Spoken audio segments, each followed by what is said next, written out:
Hello बच्चों, आज हम रोटेशनल डायनेमिक्स के न्यूमेरिकल्स देखेंगे जिसमें मैंने सॉल्व्ड और अनसॉल्व्ड प्रॉब्लम कवर किए हैं। अब देखिए first problem, coefficient of static friction between a coin and gramophone disc is 0.5। यानी ये जो वैल्यू दी है coefficient of friction between coin and gramophone means क्या आपका डिस्क, और radius of disc is 8 centimetre. उसका रेडियस भी दिया है 8 सेंटीमीटर।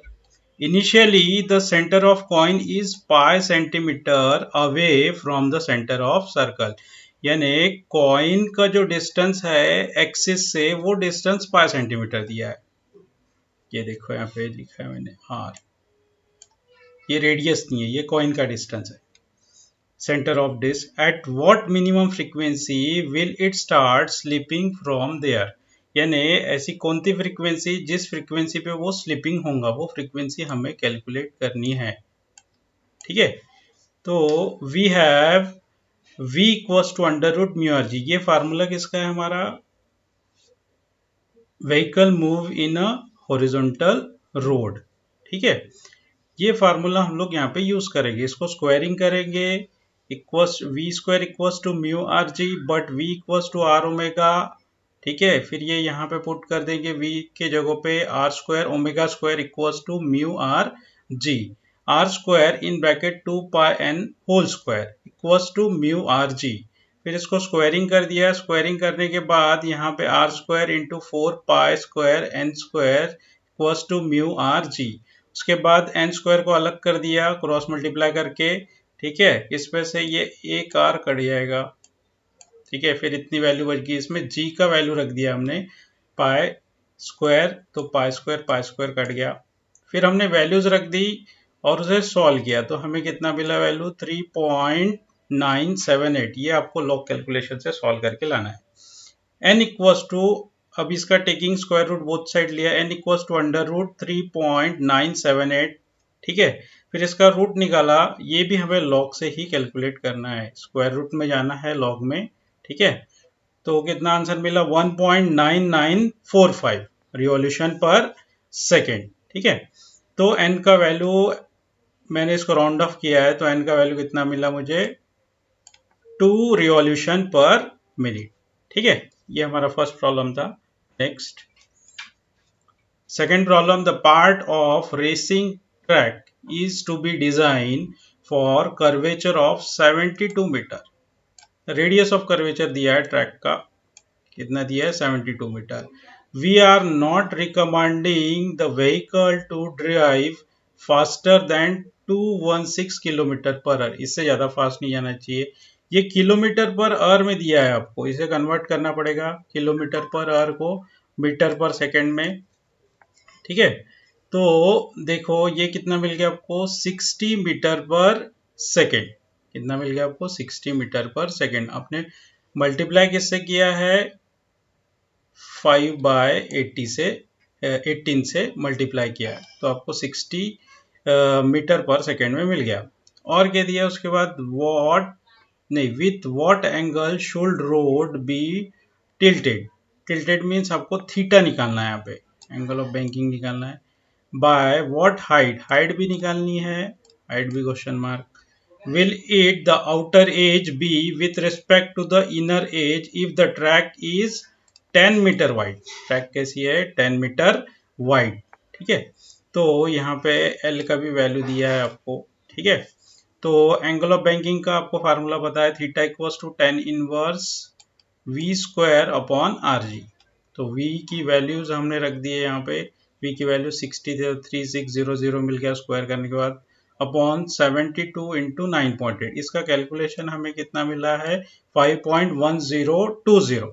ठीक है, तो यहाँ पे देखो 10 इनवर्स ऑफ 5.1020, आप नेचुरल 10 में जाना, वहां पे देखना 78 डिग्री 54 मिनट आपको इसका वैल्यू मिलेगा। कैसे, देखो ये वैल्यू मिलेगा आपको 5.0970, बट इसमें क्या है डिफरेंस है नहीं, इसलिए हमने यहाँ पे डिफरेंस ऐड नहीं किया। आपका ये वैल्यू के लिए आपको कितना मिला है 78 डिग्री 54 मिनट। डिफरेंस ऐड नहीं कर सकते, ये देखो एग्जैक्ट वैल्यू इतनी चाहिए थी बट इतनी मिली है, पर डिफरेंस ऐड नहीं कर सकते इसलिए ये वैल्यू चलेगी। उसके बाद हमें हाइट भी निकालना, तो हाइट के लिए हमारे पास एक डायग्राम आपको शायद याद होगी, ये देखिए ये है थीटा, ये है एच और ये है, ठीक है। हाँ, तो इसमें अगर हमने साइन थीटा निकाला तो साइन थीटा इक्वल्स टू क्या होगा एच बाय एल, यानी एच इक्वल्स टू क्या होगा एल साइन थीटा, ठीक है। यानी एल की वैल्यू कितनी है 10 into sine of 78 degree 54 minute, उसका वैल्यू मिलता है 0.9813, ठीक है। फिर इसको हमने राउंड ऑफ किया तो h का वैल्यू कितना मिल गया, h इक्वल्स टू 9.8 मीटर। ये था हमारा सेकेंड प्रॉब्लम। अब देखेंगे हम लोग थर्ड प्रॉब्लम, ठीक है। अब थर्ड प्रॉब्लम है, अब pendulum consist of massless string of length 20 centimetre and a tiny Bob of mass 100 ग्राम। तो ये लेंथ आपको दिया है 20 सेंटीमीटर, इसे हमने कन्वर्ट किया है, यहाँ पे मीटर लिखना पड़ेगा, ठीक है। उसके बाद मास दिया है आपको, मास 100 ग्राम दिया है, 100 ग्राम, तो यहाँ पे थोड़ा सा करेक्शन करना पड़ेगा, ये बाय मिस्टेक मैंने लिख दिया है केजी, ये करेक्शन आप कर लेना, ये बाय मिस्टेक मैंने लिखा, तो ये केजी में इतना होता है, ठीक है। उसके बाद क्या दिया है, is setup a conical pendulum it's Bob now perform 75 RPM, 75 RPM revolution पर मिनट डिवाइड बाय 60 करने से आपको रिवॉल्यूशन पर सेकंड में उसका आंसर मिलेगा 5/4 रिवॉल्यूशन पर second. Calculate the kinetic energy and increase in the gravitational potential energy of Bob, और पाई स्क्वायर का भी वैल्यू आपको दिया है। तो हमारे पास angular velocity of conical pendulum हमें पता है, देखिए omega equals to under root g upon l cos theta, इसको स्क्वायरिंग कर देंगे तो omega square equals to g by l cos theta, फिर उसको क्या करेंगे हम लोग, ओमेगा ओमेगा की जगह पे क्या रखेंगे 2 पाई एन, तो आपको क्या मिलेगा 4 pi square n square equals to g upon l cos theta. उसके बाद कॉस, इसमें क्रॉस मल्टीप्लाई करके कॉस थीटा को अलग कर देंगे, वैल्यूज रखेंगे, लॉग कैलकुलेशन करेंगे तो आपको क्या मिलेगा 0.784। तो कॉस थीटा इक्वल्स टू कितना मिल गया, राउंड ऑफ अगर किया तो इसको 0.8, यानी इसका theta equals to cos inverse of 0.8, इसका कैलकुलेशन मैंने यहाँ पे दिया है, ये देखो कॉस इनवर्स ऑफ 0.8 यानी 36 डिग्री 52 मिनट। ये कैसे आया, 36 डिग्री 48 मिनट का वैल्यू कितना है 0.8007। कॉस में क्या होता है, जो डिफरेंस होता है वो माइनस होता है, और इधर क्या होते हैं डिग्रीज ऐड होती है, ठीक है। तो देखो यहाँ पे हमने डिग्री ऐड कर दी 36 डिग्री 52 मिनट, और आपको जो एक्चुअल चाहिए था वो मिल गया 0.8 मिल गया, ठीक है। तो इसका आंसर कितना आया हमारा 36 डिग्री 52 मिनट। उसके बाद नेक्स्ट देखो r equals to l sine theta, ठीक है, अभी मैंने थोड़ी देर पहले आपको डायग्राम बना के बताया था उसी से। तो यहाँ पे l का वैल्यू है आपके पास 0.2 metre, sine of 36 degree 52 minute. अब यहाँ पे 36 डिग्री 52 मिनट के लिए हमने क्या लिया है, सबसे पहले 36 डिग्री 48 मिनट, ठीक है, उसका वैल्यू कितना है 0.5990, उसमें 4 मिनट ऐड किए ताकि हमें क्या मिले ये 52, ठीक है। तो मेरा आंसर क्या है 0.5999 है, तो इसको मल्टीप्लाई किया 2 से तो उसका आंसर कितना है 0.11998, इसको राउंड ऑफ किया तो 0.12।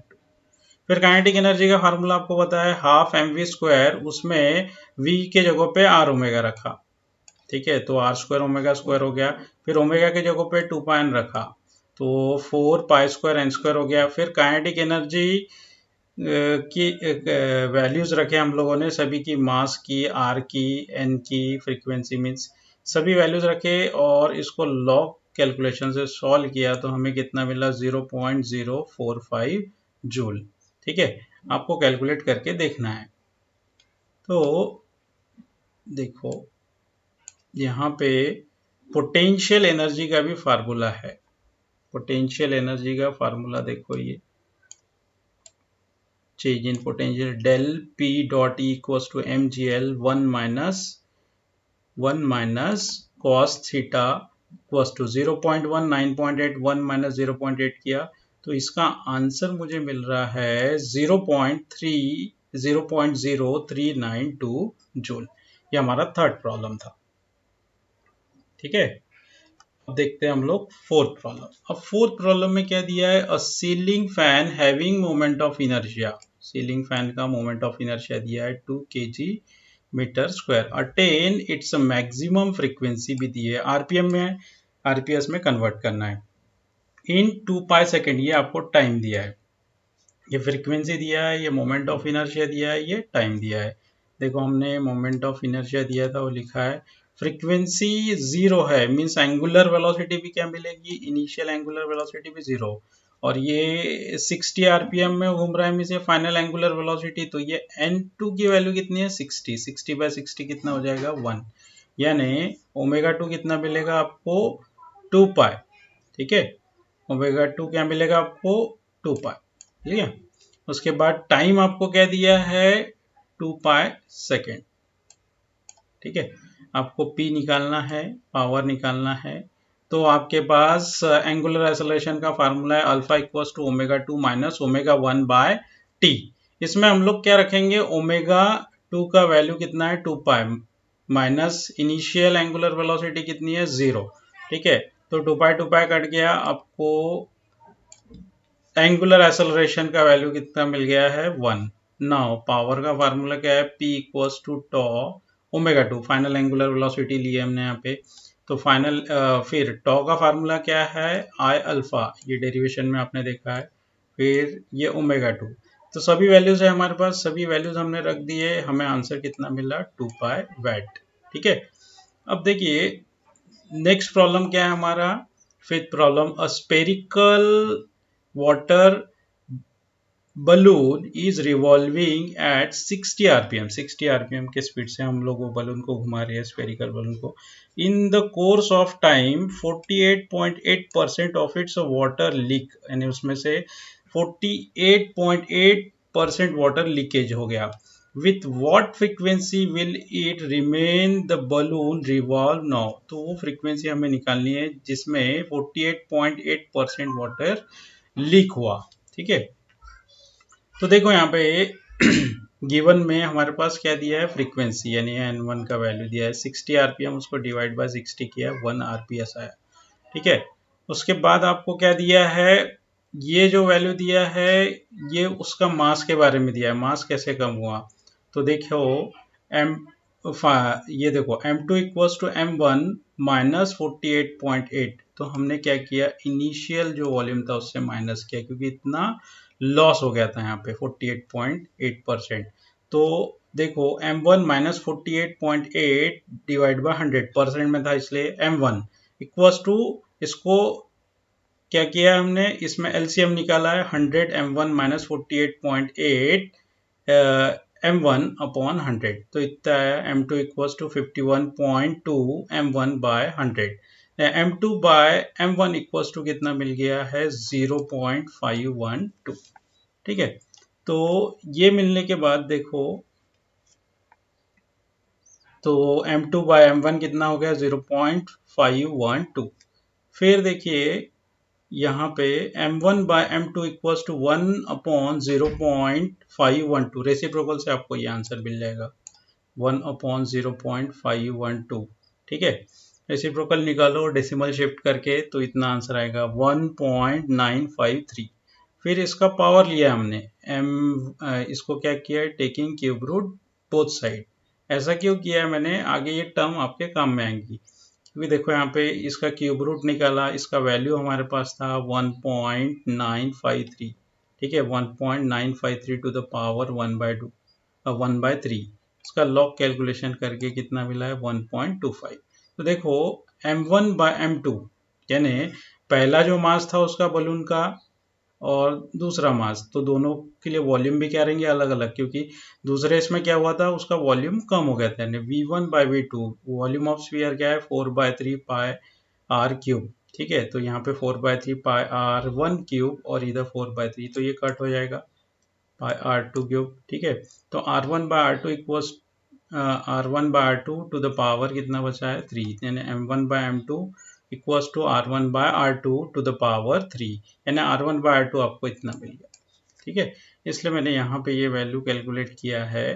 ठीक है, तो ये कितना है 1.25। The moment of inertia of the sphere from the axis, आपको पता है general formula I equals to 2/5 mr²। ठीक है, तो अभी कैसे, क्योंकि पहले जो इनिशियल मास था उसके लिए मोमेंट ऑफ इनर्शिया अलग रहेगा और बाद में जब मास चेंज हो गया तो उसके लिए मोमेंट ऑफ इनर्शिया अलग रहेगा, बट दोनों स्फीयर है इसलिए यहाँ पे क्या लिखा है मैंने I1 equals to 2/5 m1r1² and I2 equals to 2/5 m2r2²। ठीक है, अब देखिए कि हम लोग आगे इसको देखें। तो यहाँ पे हमने क्या किया, दोनों मोमेंट ऑफ इनर्शिया को डिवाइड किया, I1 डिवाइडेड बाय I2, तो इतनी टर्म मिली हमें। तो R1/R2 के जगह पे हमने क्या रख दिया m1/m2 टू द पावर 1/3, तो और यहाँ पे 2 था तो यह क्या हो गया 2/3। ये 1 प्लस 2/3 यानी क्या होता है ये 5/3, क्या होता है 5/3। According to principle of conservation of angular momentum क्या होता है I1 ω1 इक्वल्स टू I2 ω2। ठीक है, तो यहाँ पे ω1 के जगह पे क्या रखा 2πn1 equals to I2 into 2πn2।